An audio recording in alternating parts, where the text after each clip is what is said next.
Good morning and welcome to ladies and gentlemen of the press, as well as welcome to Mr. Warren Solomon, the Director of Tourism, and Mr. James Scriber Daly, our local forest ranger.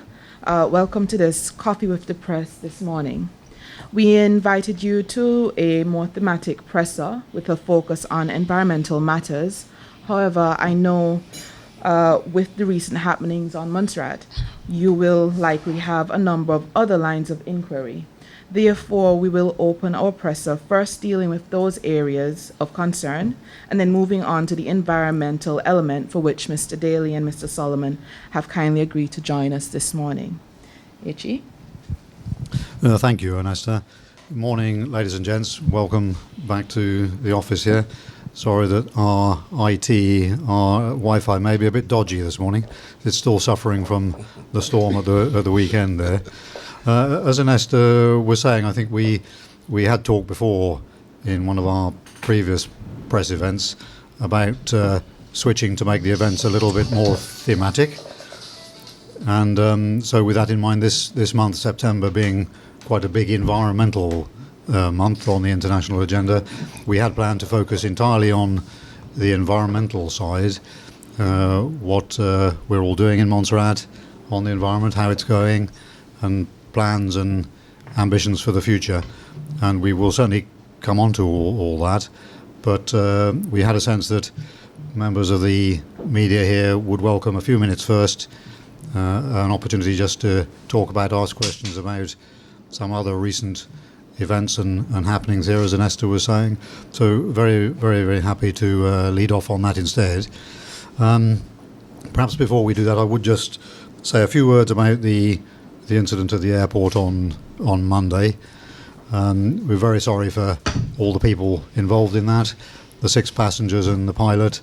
Always very, very upsetting, these sort of incidents. But absolutely delighted and relieved that nobody was injured. Quite understandably, a few were a little shaken, as anyone would be, but no serious injuries, which was great news. And also wanted to say a real warm thank you to all the emergency services, police, the fire service, paramedics, and all the team at the airport. I thought they all responded really excellently. In what were very difficult conditions. It's right at the end of the working day when a lot of people are on their way home or packing up, and pouring with rain as well. Not easy conditions for any country, any territory to respond, but I thought people did really well and unselfishly. Very impressed with it. Thank you very much indeed from me and the Governor's office on that. Obviously we need to take time now to look into the incident. And I think, as the Premier and Minister Lewis were commenting yesterday, the plan now is to have an air accident investigation, and 2 colleagues from the UK Air Accident Investigation Branch are coming out a bit later today to join Andy Burnham, our own local air accident investigator, in taking forward a proper good look at it. And we mustn't preempt that. We can all speculate, we can all have an instinct about what might or might not have caused it, but there's no point in trying to second guess that. What I would just note in addition is that, and I think the airport team, excuse me, Joseph, and the airport team have put out a notice on this, is that yesterday when we were looking at the conditions for reopening the airport, we were conscious that, albeit that we don't have the investigative report and won't for a little while to come, it would be a prudent measure just to make sure that in future here, if there's really wet weather, the surface of the runway is wet, and there's sort of wild and wet weather of the sort we had on Monday afternoon, that we would, as a precautionary measure, not accept flights in those sorts of conditions. So Joseph and the airport team have put out what's called a NOTAM. I think that stands as Notice to Airmen, sort of a notice to all aviators, that just for a short period to come, until we're able to take account of the full investigation report and recommendations, we will just make that small adjustment in our operating procedures at the airport. So I hope that will be helpful. I think it's a sensible move, and I very much support it. So thank you very much, ladies and gents.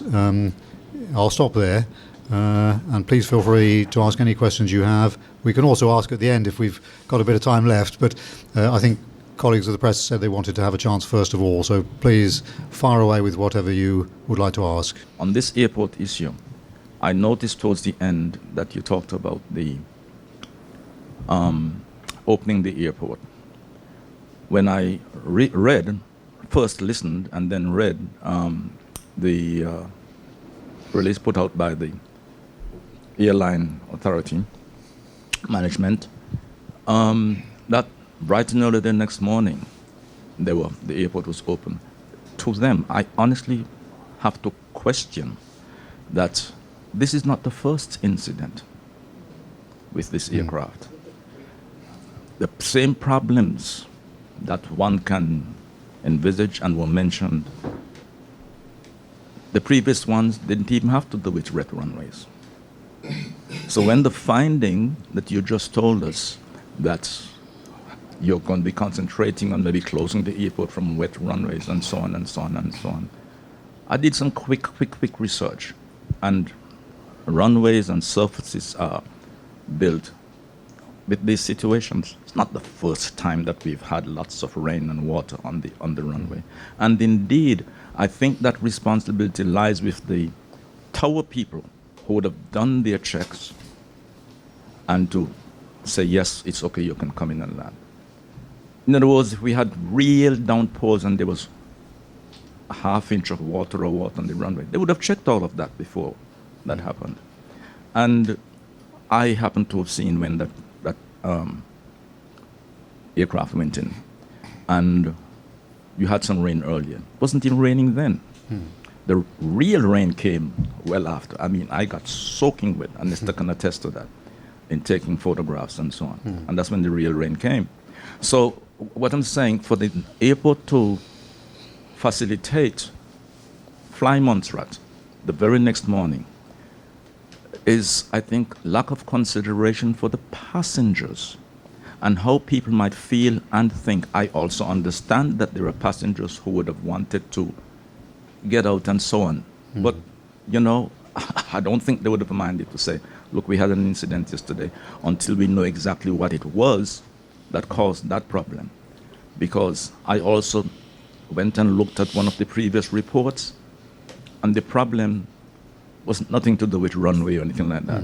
It was equipment, etc., etc., etc. Brake failure, yeah. So I don't understand that the next morning all you guys did was to immediately accept, it would seem, that the runway was the cause for the problem. I mean, there are any number of people who one can speak to who have had concerns about landing ability, people's ability to land properly at the airport. So I have a concern. But then, having said all that, what is your responsibility on that, in that regard? Okay, Ben. No, well, thank you very much for explaining that background. I mean, a governor's responsibility is a sort of oversight responsibility. Here in Montserrat, as I'm sure you'd expect, I'm not an expert in airport safety and runway asphalt and things. That would be absolutely wrong for me or any governor of this sort to take on specific operational responsibility in that way. So the responsibility for safety at the airport is delegated to this body that we all call ASI, and I always forget what it stands for. Airport Safety and Support Thank you. Yeah, right. Thank you. That's the body that are responsible for that, and they call it the sort of senior accountable officer for air safety at the airport is, of course, Joseph Irish, our airport manager. And it's not for me to second guess an airport manager, and certainly not to second guess ASI. ASI is the body that gives the advice. But my job as a governor is to stand back and with a sort of overarching, in a sense, a supervisory responsibility for the bigger picture, to ask the necessary questions. And on Tuesday morning, one of the first questions I asked was, are we sure in reopening the airport that is the right measure to do straight away with no additional calibration or no other supporting measures brought in? And kicking off that discussion fairly early on Tuesday morning led, in discussion with ASI, to a decision that we should, yes, keep the airport open, keep the airport open, but that we should add this sort of caveat that in conditions when the runway is wet, and that has a sort of technical definition, it doesn't just mean it's damp or there's a small puddle somewhere. Wet has a particular sort of technical meaning to the air safety regulators, which our own people in the control tower well understand, that when it's wet, the airport will not accept flights. That's not meant to mean that we believe necessarily that a wet runway was the cause of the accident in this case. We don't know. We do not know. None of us knows, as speculation is not helpful, and we don't know. And at least in one of the previous incidents that you mentioned, Bennett, the cause was nothing to do with the runway. It was to do with a failure to bleed a brake properly after it was maintained, and that's all set out in the Air Incident Investigation Report. So we need to be careful about the facts as non-experts. We need to wait for the expert advice, but this measure is a prudent measure, which was added a few hours after the original decision was taken to open the airport, at my instigation, in consultation with ASI and others, because we felt that was the prudent approach, but it's without prejudice to the ultimate advice of the investigators. Does that help, Bennett? Except that I think you did not touch on the one area. Reopening the airport, certainly, because there was nothing to say exactly that it had much to do with the airport anyway. So to reopen was okay. My concern was that the airline involved has had this bad record from 2011 up, and with fatalities included and so on in their history. That's without knowing exactly what was the cause of their failure to carry out a complete and proper landing, that I do not think they should have been afforded, I tell you, and without prejudice. And I can tell you why I would say without prejudice, but without any prejudice, that whoever the airline was should have been afforded first thing the next morning to get up and just continue flying as if nothing happened. That's really my real concern. And I think that is the measure at which it should have been. That should have been done. Well, thank you, but I hear that. I don't think we should take actions based on a lack of knowledge. It's not for us or me to say, right, Fly Montserrat have had 1 or 2 or 3 accidents. That's it. They can't fly. I'm not going to do that, and that's not right. What we do is we get expert advice. And I'm not the source of that expertise myself, but the expert advice was obtained. The airport authorities, who have the responsibility to make the decision that we're discussing here, it's their decision, not mine as governor. They took the necessary expert advice, and that was given. And I don't think it's right for us to question that. You are right that Fly Montserrat have had, I think, 3 or 4 incidents, but you need to look back at what those concerned and when that happened, and that needs to be taken into account, as it will be by the air accident investigators. The fatal crash was nothing to do with our runway. It's quite a long time ago.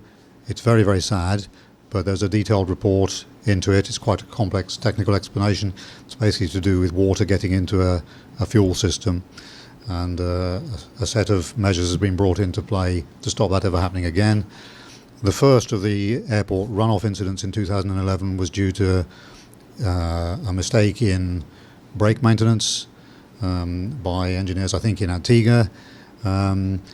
Again, measures have been brought into place to prevent that happening again. I think the other runoff was a little bit later in 11 or possibly 12, if I remember correctly. I can't remember the exact... another one in 11 and one in 12. Yeah, I can't remember the details of that. So sorry, I keep getting off. No, that's the okay, mic. Bennett. The second one was 11, Yeah. also in 11, and the leaving up the fatal crash. And by the way, that crash also had nothing to do with airport. It had nothing to do with the airport. Again, that had to do with the aircraft, whatever deficiency it had. That's the report. And right after that, like a week or so after that, then we had that third incident here. So this is really the fourth. And as I published last night, research will show that there have been other incidents which have not been necessarily recorded or reported here. Well, no, thank you. Yeah, I hear that. I think, in fact, the two runoff incidents, just so we're all concentrating on the one conversation, the two runoff incidents, Bennett, the two runoff incidents were in 2011. The accident, the fatal accident in Antigua was 2012. There haven't been any subsequent incidents, as far as I'm aware, until not. Okay, well, let's. There were two, formally on the record, there were two runoffs in 11 and a fatal accident in 12. But let's leave it. It doesnn't matter exactly when one was 1 week or another. The point is that the air accident investigators are the experts. You're not, and I'm not. And they're going to come out and have a look, and they will take into account all the relevant past history. So I think that's the right approach, Bennett. I hear your points and concerns. I understand that people quite naturally will have some reservations about flying. These small aircraft are different it's a different experience from a very, very big passenger aircraft. I have some experience myself as a former pilot of a small aircraft like that, and I know they're not easy. And this is a very difficult aerodrome to land in. So I think we're all conscious of that. But let's not let sort of uninformed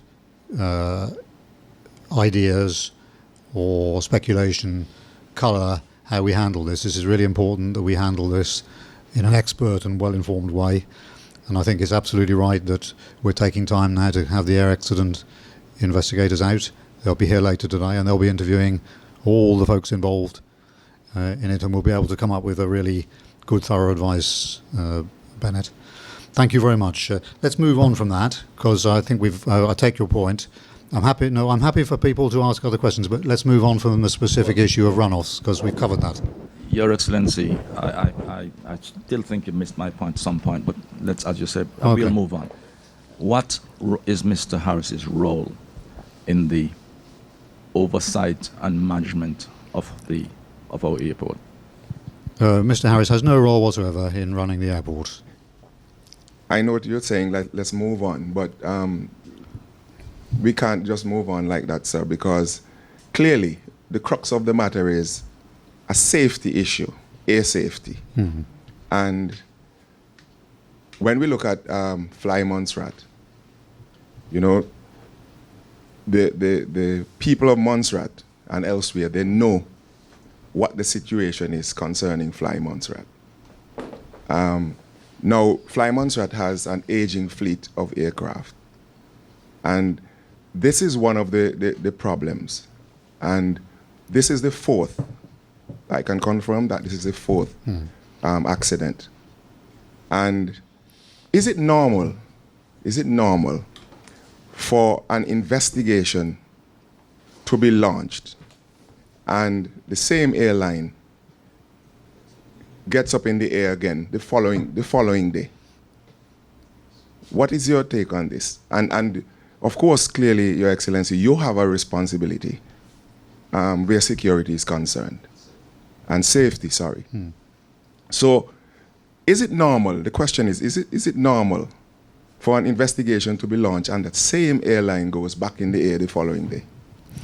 Okay, well, I mean, thank you very much. It may be a sort of technical point in a sense, but the incident on Monday is defined by the aviation authorities as an incident and not an accident because of the scale of it and the relative lack of damage. But that's a sort of more marginal point. But all of us have a huge interest in safety. We all do. I fly a lot. My wife and children fly a lot, and I know all of us here do. So none of us has any interest. None of us has any interest in taking any unreasonable risks. That would be wrong.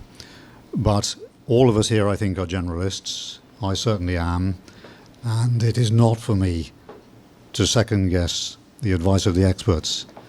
So decisions on opening airports, closing them, and under what conditions are not for me, and they're not for us, and they're not for people anywhere in Montserrat or anywhere else based on private internet research.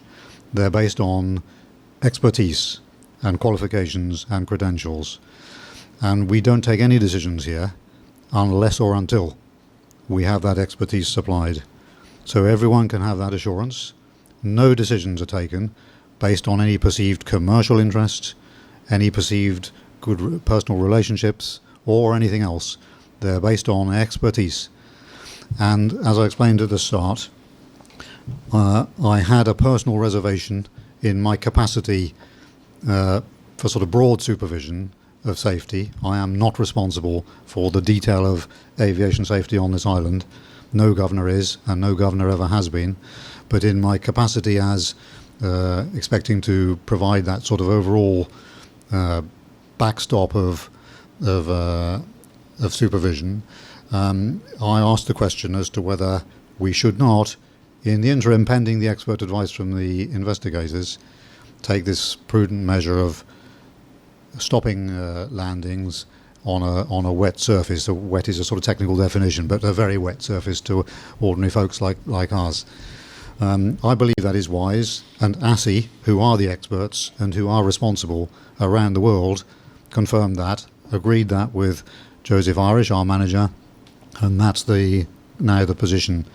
It probably will mean a certain amount of inconvenience to aircraft operators, to airlines, during the rainy seasons, a certain amount periodically, depending on how long it carries on. But it's a modest adjustment, and it's absolutely in the interests of our collective and individual safety. As regards the sort of number of incidents and the age of the fleet, I understand where you're coming from.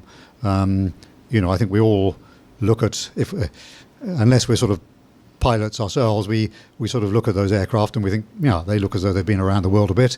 They don't look like the big aircraft we used to flying on long haul flights to Miami and things, or longer haul.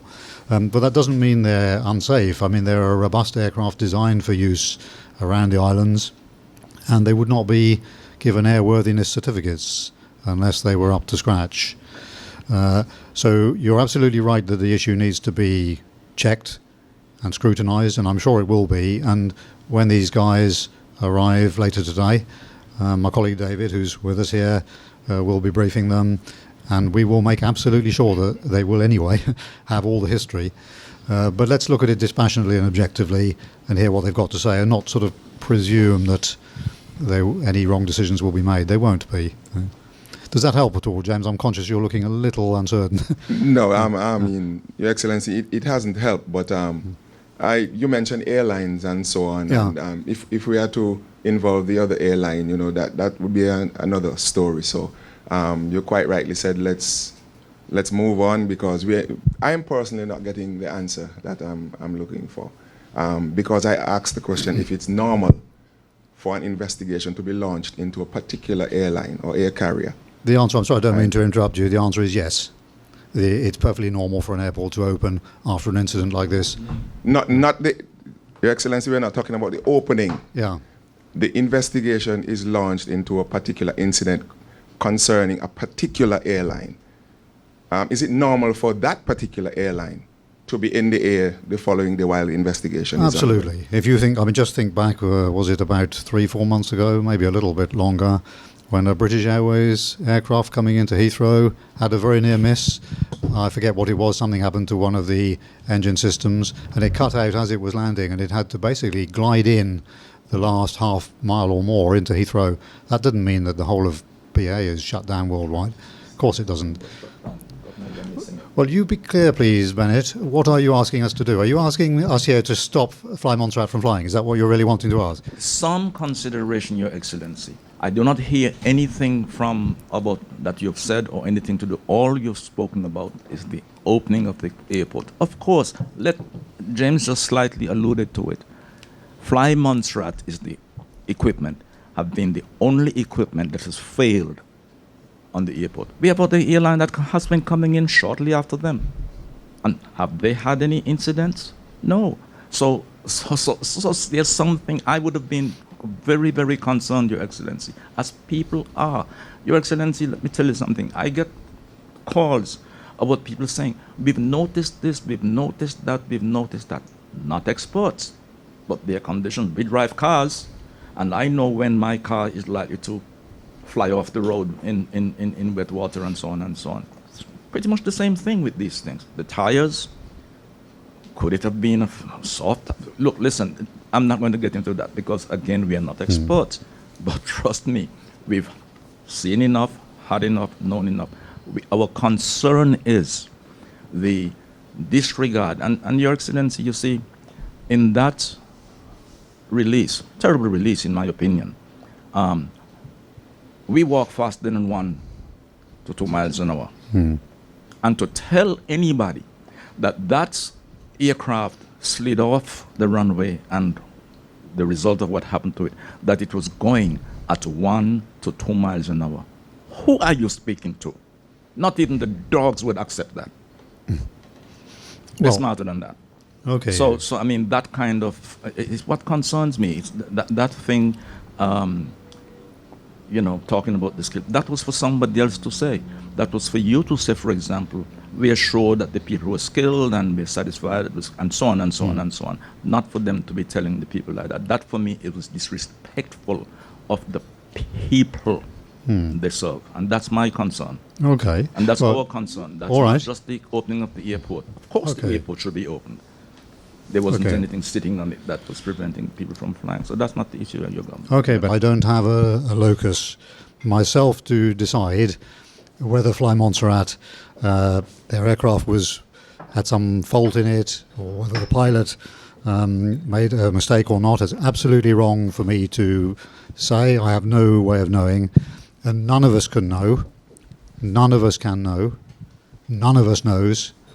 None of us has a right. We have to wait. We have to wait for the people who do know. I know it can be a bit frustrating, and I know we can perhaps have an instinct, but none of us has the right. None of us has the right to say that plane had a technical fault or the pilot made a mistake. None of us has that right. You have to wait. We might want to say those things, but none of us has the right. So we have to work from that basis of expertise.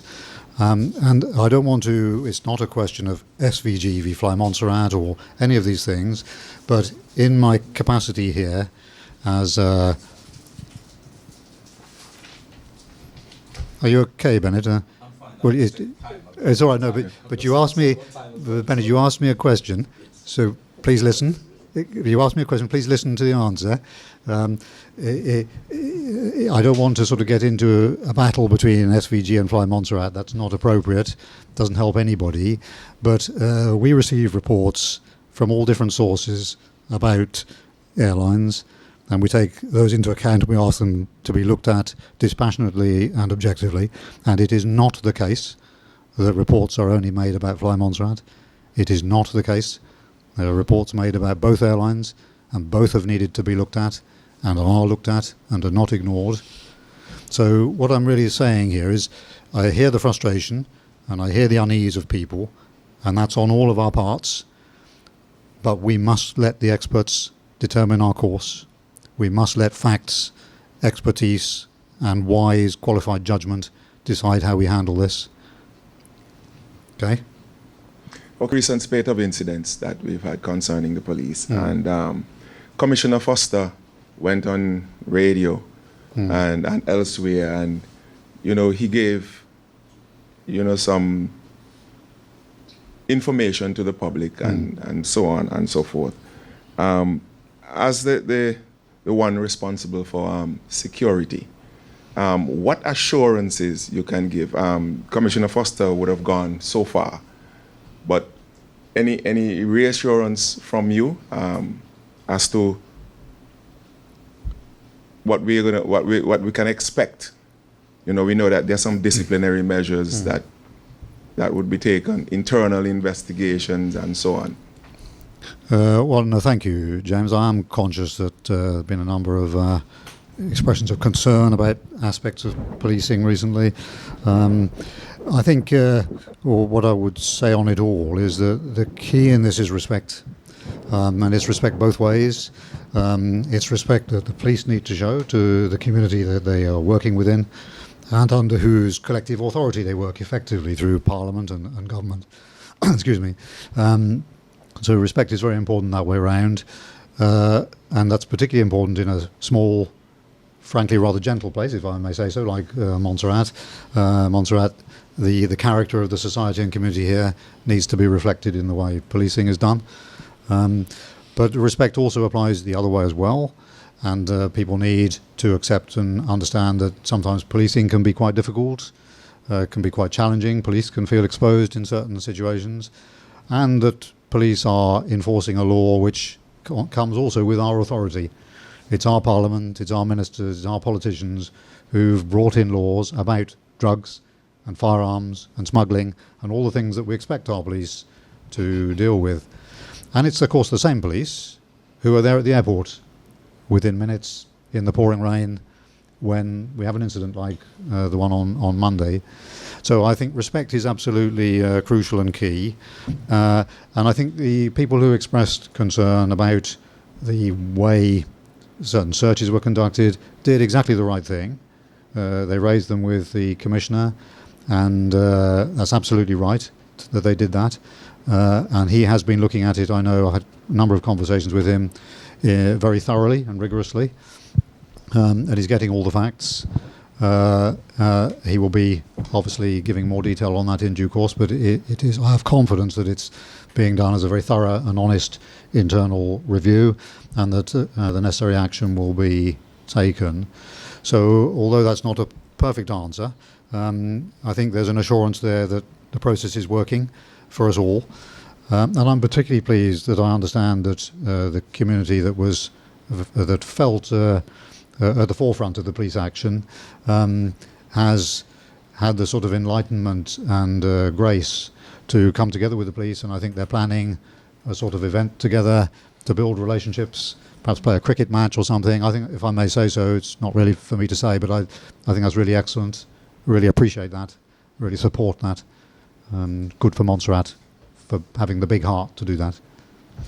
Your Excellency, there's a certain level of fear in the community because of actions by alleged actions by the police, and people are fearful about going out at particular times, especially in the night, because it's being alleged that they've been attacked by officers wearing masks and so on. What assurance, or what can you say to the public to allay this fear? Well, I think if people experience those sorts of incidents, they need to raise them. They need to raise them in the first instance with the Commissioner. They can also raise them with me. And they can, of course, raise them with a body like the Complaints Commission, which is set up to look at those things. But we need to be careful that we're not extrapolating from one incident or set of incidents on a Saturday. Can I interrupt you, Excellency? Yeah. As I came here, Yeah. I went that way and I saw there was a little bit of a, what do you call that, a little protest situation. And I was on my way back, of course. I promised them I'd stop by. So I took a picture, but unfortunately I left it in the car. And what the protest was, these people were protesting the mask situation. Our people, for the most part, do respect the police, and I hear that sort of thing. So I don't think people need to be reminded about that. And over the years, yes, a lot has been done to keep people working together with the police. And you're going to have infractions from one side or the other from time to time. But that new thing that James raised, is what now they're protesting. And let me say, we heard from the commissioner about one report that he got. I found out on Saturday another person who was reported not only that these people were masked and so on, but now have claims against the police for equipment that they had that were damaged by these folks. Did you get a picture of the person and so on and so on? No, we only have a number of the vehicle. They didn't have that.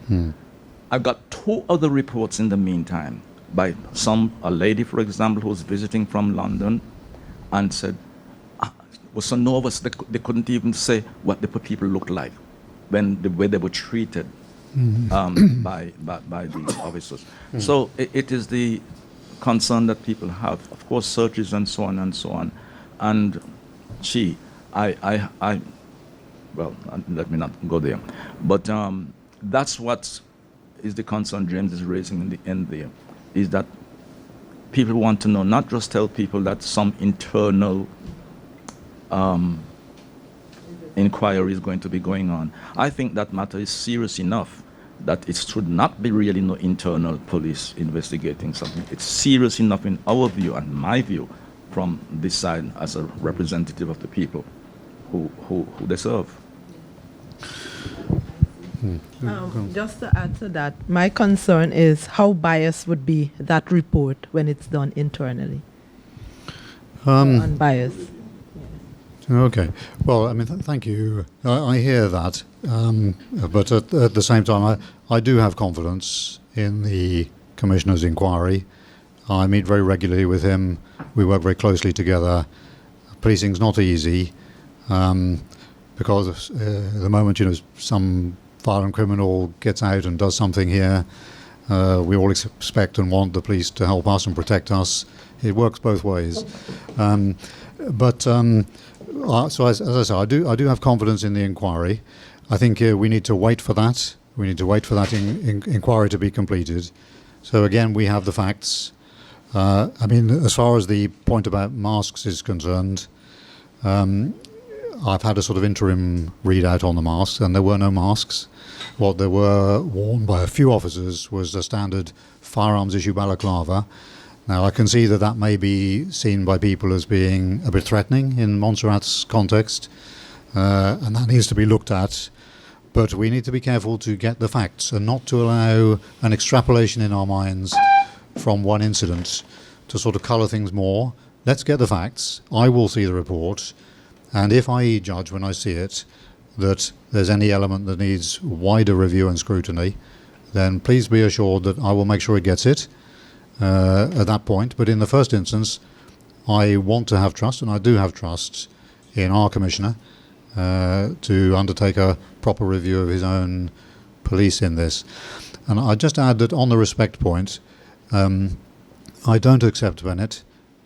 I don't accept that the respect reminder isn't needed. It is needed. It's needed in both directions. Some of the comments I've seen on social media are not respectful. Incitement to violence against police in their own homes is absolutely not respectful and is not acceptable, and in most territories would result in criminal prosecution. So there is a need for a reminder in both directions, and I'm giving that reminder now, and I would like people please to listen to it and heed it. We both need to respect both sides. The community needs to respect the police, and the police need to respect the community and not behave in a way which makes ordinary law-abiding people feel afraid. That's absolutely wrong, and we will take action on that. But we need the facts, and we need expertise. We don't want prejudice. Your Excellency, I hope you will note and recall, anything I spoke about, I'm speaking about my investigations. Social media, 2 governors ago, we always had a little exchange on social media. Good studies and people properly following social media. I even have a little concern when I hear James refers to something on social media, because that's not really where we should take our lead. When something happens on social media, we should go and really follow up on that and do some investigation, and then that's how I do it. So the social media situation, I can take you back to issues, for example, with even the court and so on, and how they've used social media to prejudice the local press. And see, all those things are wrong, and we have to have a discussion on those things. I really think, honestly. Well, that would be good, actually. What we could make that an area for discussion at a future sort of relaxed event, because I would find that very helpful. Social media is a really difficult area. I'd be, particularly for an old dinosaur like me. Because September is a big environmental month globally. It's big at the UN, and it's big because of what they call COP, the big climate change international conference machinery. And in September, I think it was the first week of September, the UK was delighted to have Glasgow in Scotland selected to host next year's big conference, I think jointly with the Italians, if I remember it. Thanks, David. So it's really good news. It sort of puts environment on the map. And the tremendous input by the young Swedish lady, Greta Thunberg, and the sort of protest movement, I think, is a really positive and inspiring backdrop to us all on this planet this month.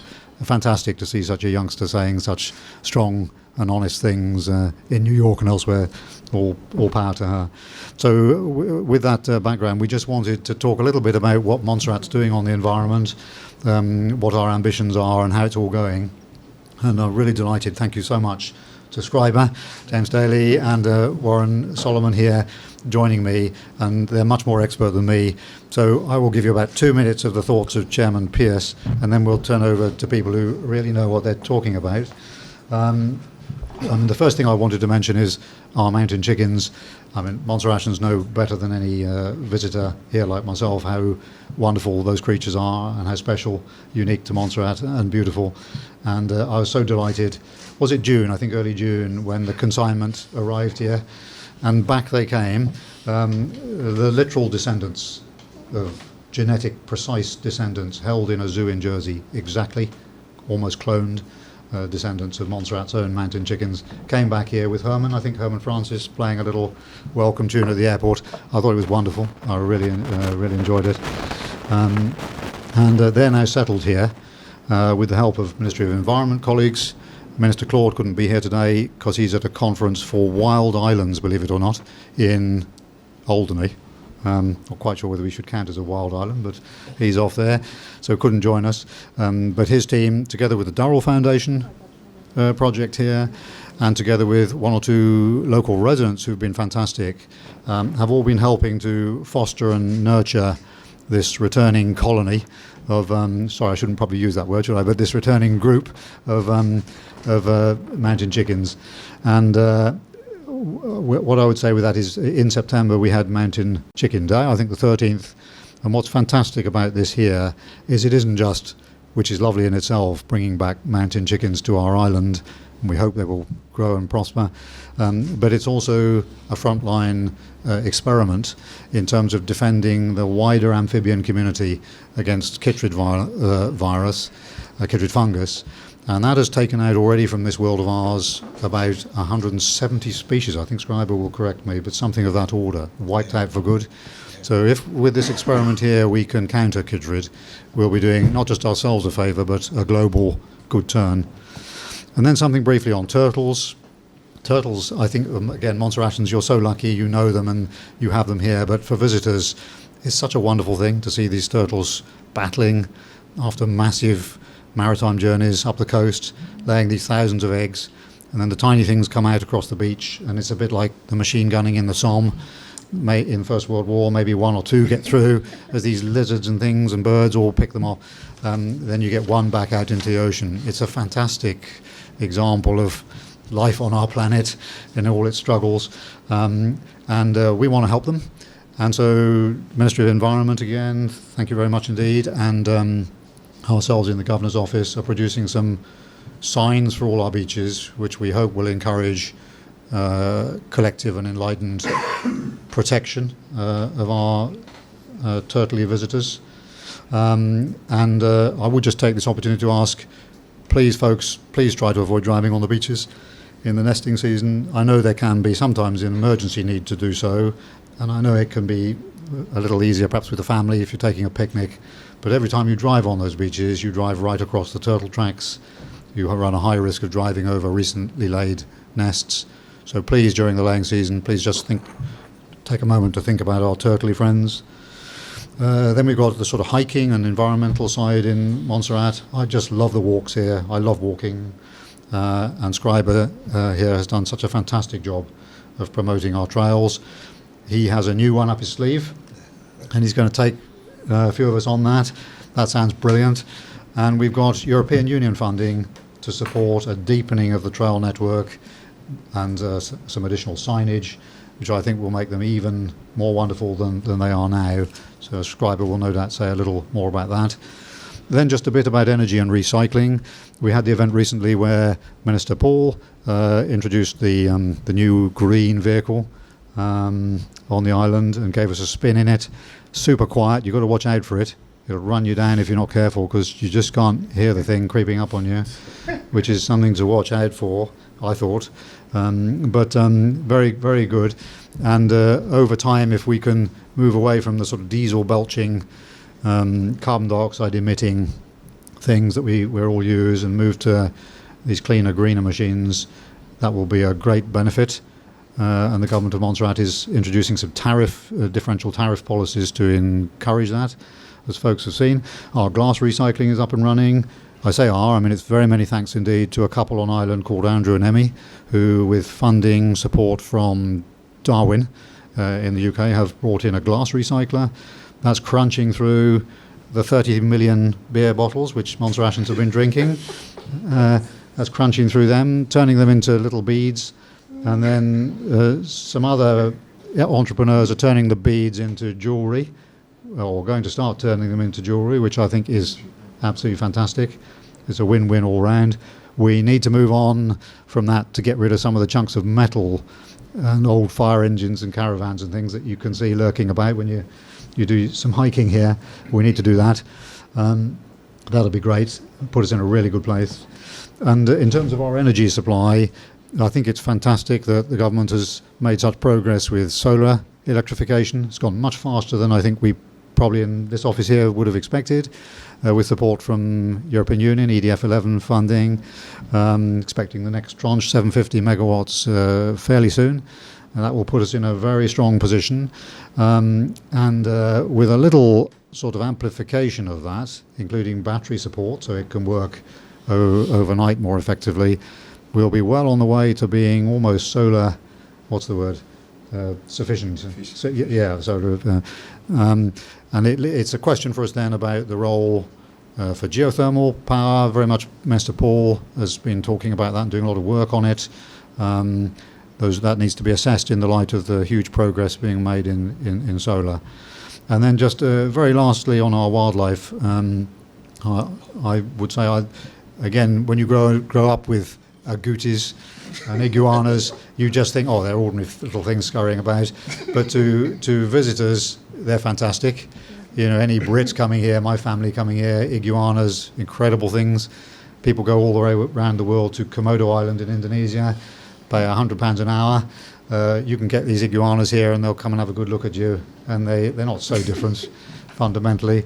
They're wonderful.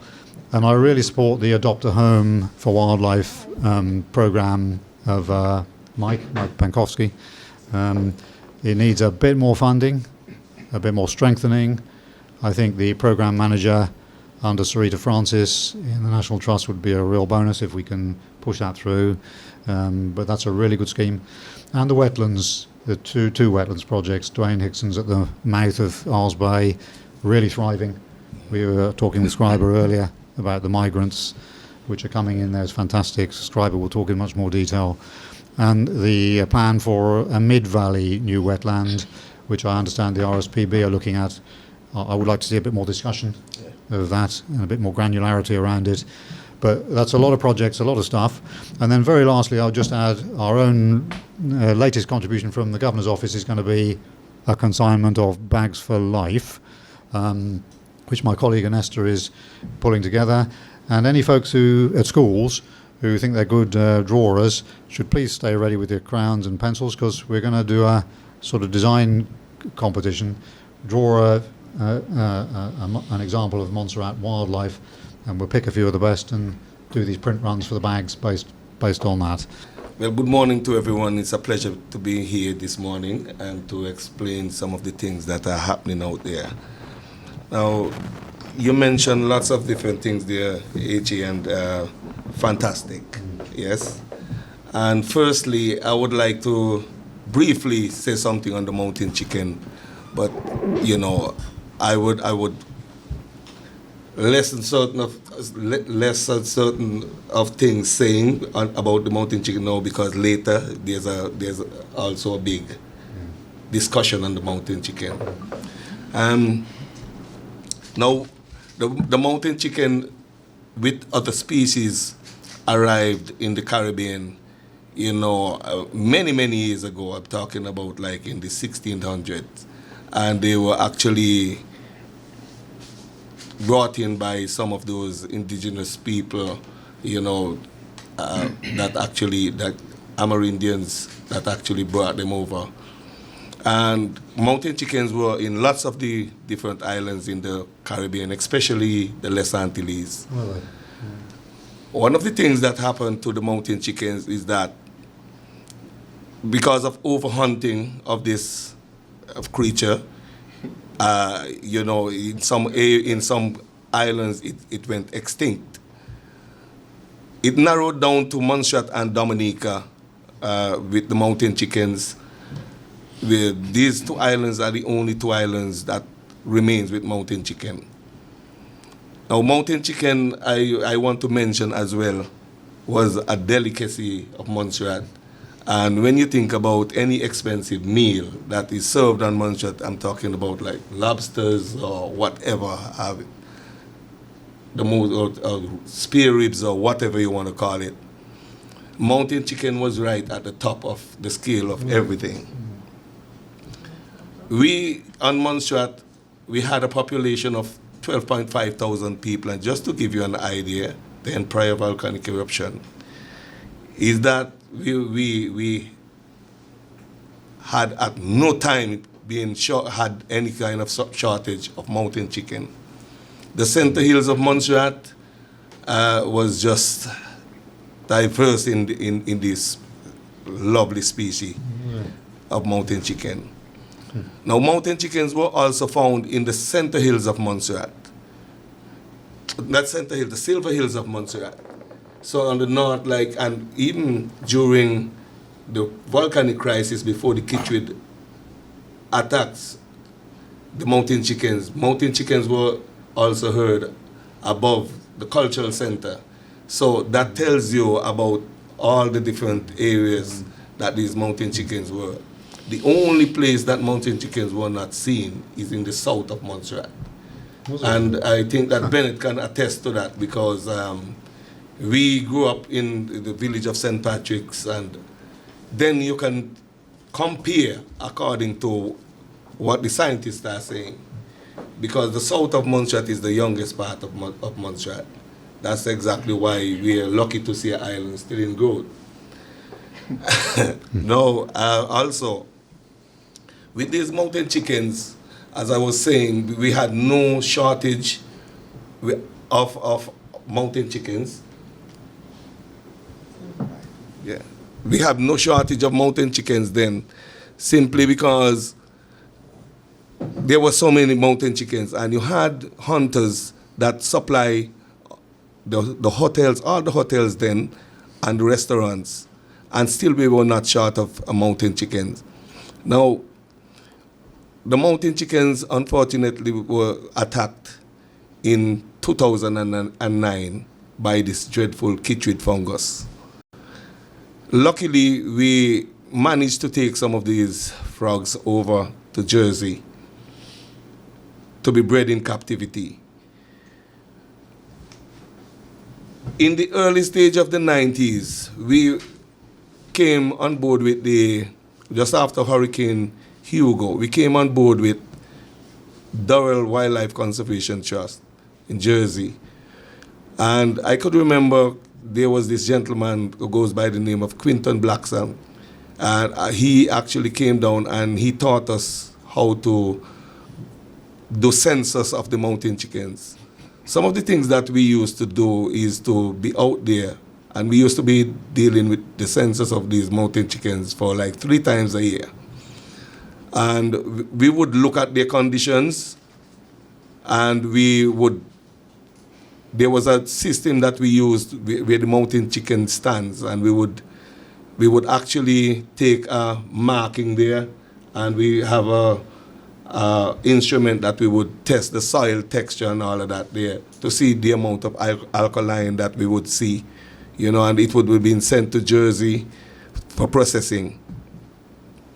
Now, to the chytrid fungus that actually destroy the mountain chickens, we took them over, and remember that they had never left the island then, and we were very much concerned in the way that they were taken over and to Jersey, because we don't know whether they were bred in captivity because they never left our island. Also with the Orioles, that we sent some Orioles over there. This happened during the volcanic crisis, because at one point in time, when we thought that Montserrat would have been swept off the planet, we still wanted something to remain as the property of Montserrat. That's the reason why that we had to come together with quick action plan with the Royal Society for Protection of Birds, which is the RSPB, the Royal Wildlife Conservation Trust, Montana State University, and these people, because we were looking at insects, we're looking at everything. Thank you very much, and good morning, ladies and gentlemen. The first time I heard about the mountain chicken, I was in primary school. It was in the Western Reader. I don't know if that book was used here in Montserrat. Yes. And that's where I learned about it. I didn't get half as much information as I just got 2 minutes ago. Anyway,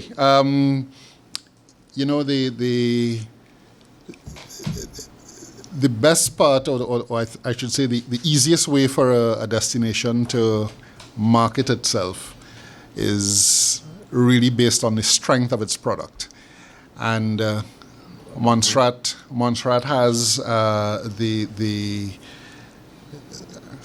good fortune of being able to revitalize a part of its eco-product through the developments made in preserving the mountain chicken.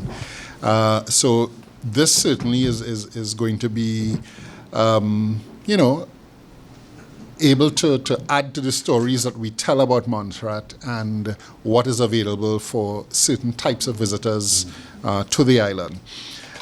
Certainly, Excellency spoke as well about the turtles that nest here. I come from a destination where that is huge, and the country is very well known for the leatherback turtle. And so this is Trinidad and Tobago. But, certainly having that type of eco-activity here in Montserrat, it certainly does add a lot to the type of product that we have to offer. Reference was made as well to some European Union funding that's been made available for the assistance in some of the tourism development projects. One of those would be the enhancement of our hiking trails and viewing sites. And,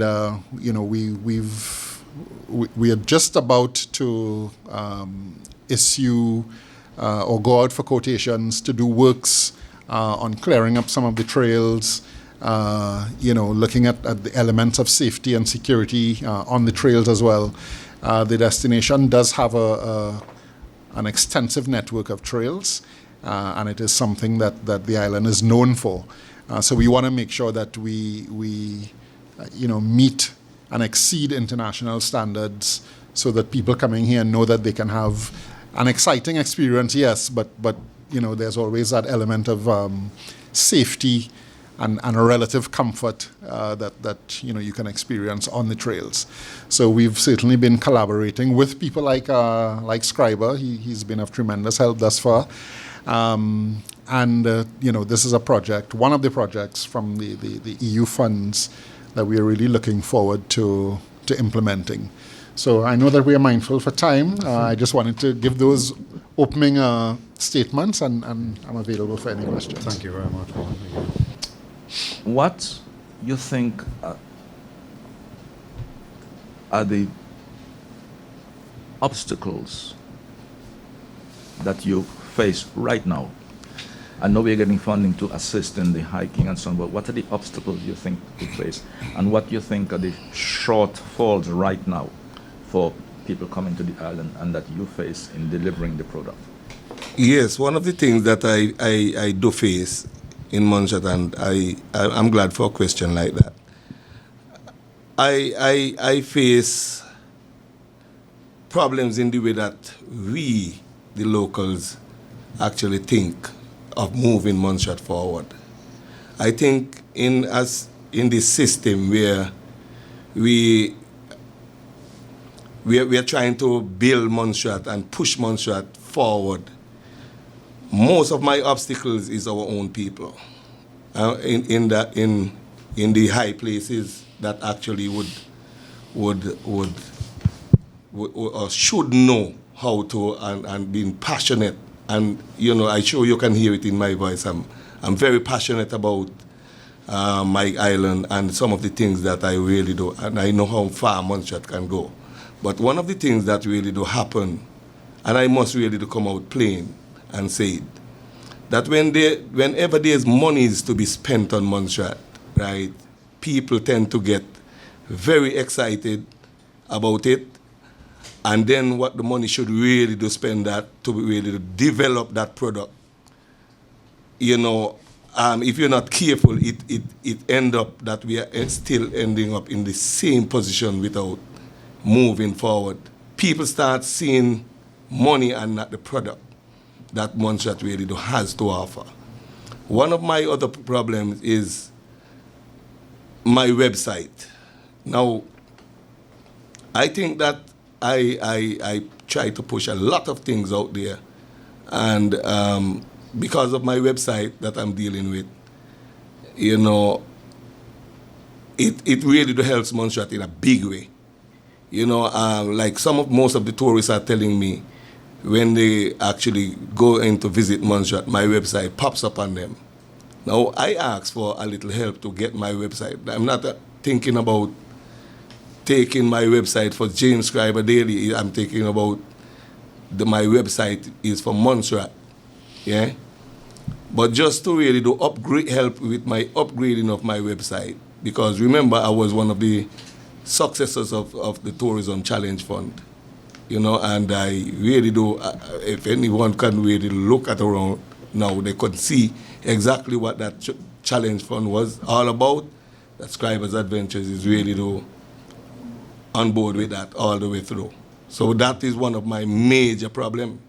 So, Scriber, do you think, very quickly, and we can be as short as possible in this, that do you think there's enough being done to, you talk about our people and how they react to the service that you provide. You think that there's enough understanding and education for those people available? Or do you think something should be done about that aspect? Okay, Bennett, when you think about the forest, and you're talking about forest, and I promote a lot of hiking. Now, hiking is one of the world's biggest thing in ecotourism. I mean, people would travel all over. Now, one of the things that you must keep in mind, a tourist trail is different to walking on the side of the road, It's different. Now, a tourist trail, there's lots of things that you should explain, that is there to explain in the flora and fauna, yeah? Mm-hmm. Now, one of the things that people don't realize, and I want people to realize it, But you see, Yeah, go ahead. what I was asking, if you're saying you want them to realize that, but do you think they're aware? I don't think that they are not so aware. That's They- really they- my, they are that's not really aware the, of it. that's really the question. Yeah, so that but we need to do some education. We definitely need to educate whatever has to be done, because I think Montserrat has too much of greatness. Particularly, just very briefly, Yeah. I'm a very, very keen hiker and hiked all over the world, and I love Montserrat. One of the key things with our trails here is the need for regular undergrowth clearance. Otherwise, they can be extremely sort of vexatious to walk on with the sort of tropical undergrowth. So that needs an investment. But the moment you clear a trail, as for example around the Cots Estate, above that where the walk is at that level, contour trail, it's a beautiful walk when it's cleared. Without it, it's a bit more of a struggle for the ordinary type of hiker. So I think that's quite a practical challenge in a tropical forest environment for us. HE, climate change. A few months ago, the Bahamian government has launched an investigation against Carnival cruise lines dumping their treated refuge in their water area. And they said it was affecting with the climate change. Are there any mechanism in place in Montserrat for us to deal with those kind of things? Because you can be there and you sit down and you see cruise lines passing. Are they also using our waters as dumping ground for their refuge? And how are we going to deal with that? Well, it's a good question, Malika, there. I'm afraid I have to admit I need to take some advice on that. I don't really know the answer to that. I'd expect there are rules in place. Enforcing them might be an issue, but can we come back to you? Okay, it's a good point to check. Can we come back on it? And happily, some of the experts who might be able to answer that will be at our event this evening. So do come along. And with that, I'm afraid I'm going to have to close our press conference for today. Yeah. And I'm looking forward to seeing everybody there later this evening. So thank you very much. Thank you very much, everyone. Thank you.